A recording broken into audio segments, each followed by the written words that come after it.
Hi, I'm Joni Patry, and welcome to my YouTube channel. Today I want to talk about planets in your chart as they relate to certain people in your life.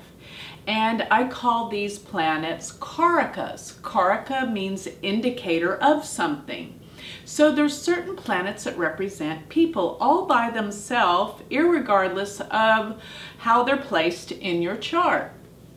For example, the Karakas I want to talk about are the Sun as being the Karaka or indicator of the father.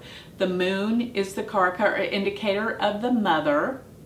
Mars represents brothers and sisters or siblings.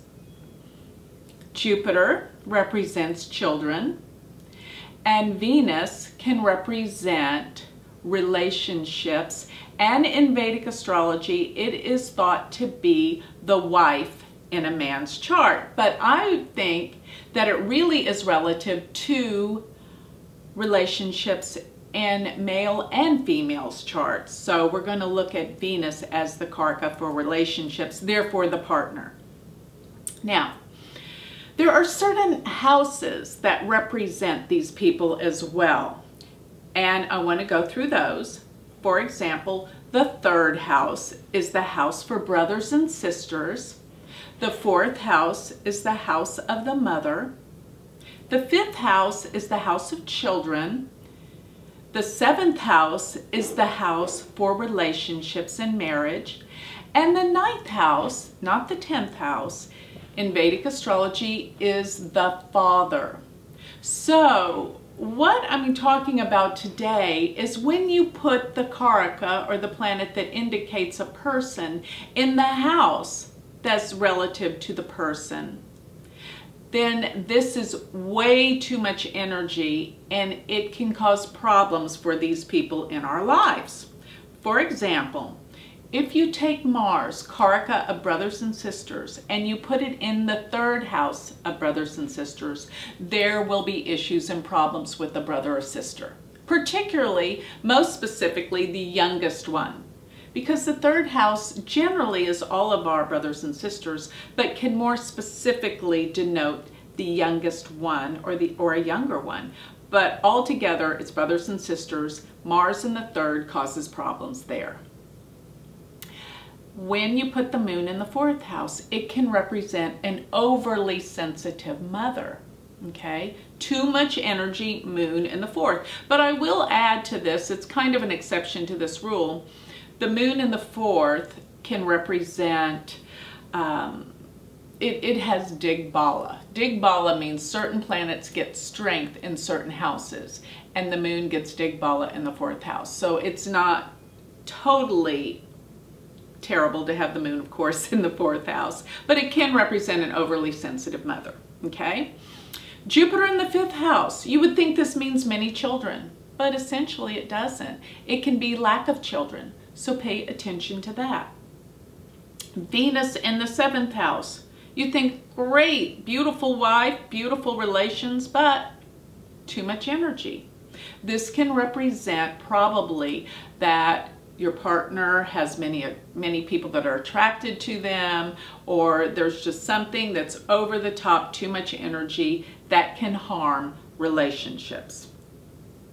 If you have the Sun in the ninth house, this can cause an overbearing father, because the Sun is the father, and in the ninth house, it's way too much energy.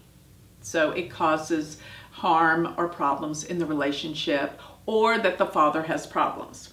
So this is what I'm talking about, the Karakas being in the houses of what they represent actually harm the issues around these people in our life.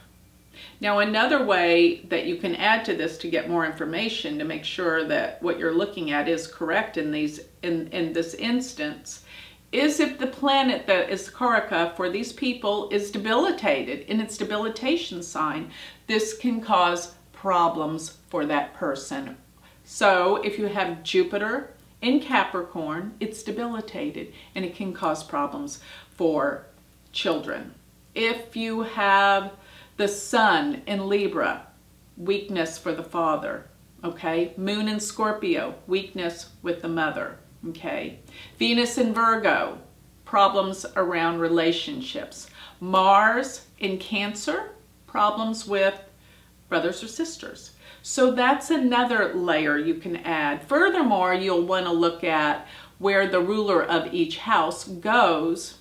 And when you have three things that represent that there's a problem, you can make a positive prediction. So for example, the ruler of the third house representing brothers and sisters, if it goes to the three Dastana houses that cause problems, 6, 8, and 12, you know you're going to have some issues. So what I'm saying is the Karaka in that house, what it represents, Mars in the third, if the ruler of the third house goes to a difficult house, houses 6, 8, and 12, and if Mars is debilitated, you can rest assured there's some kind of issues in this lifetime for brothers and sisters. So you would do that with all of the planets and houses, rulers of each house, where it goes in terms of difficulty.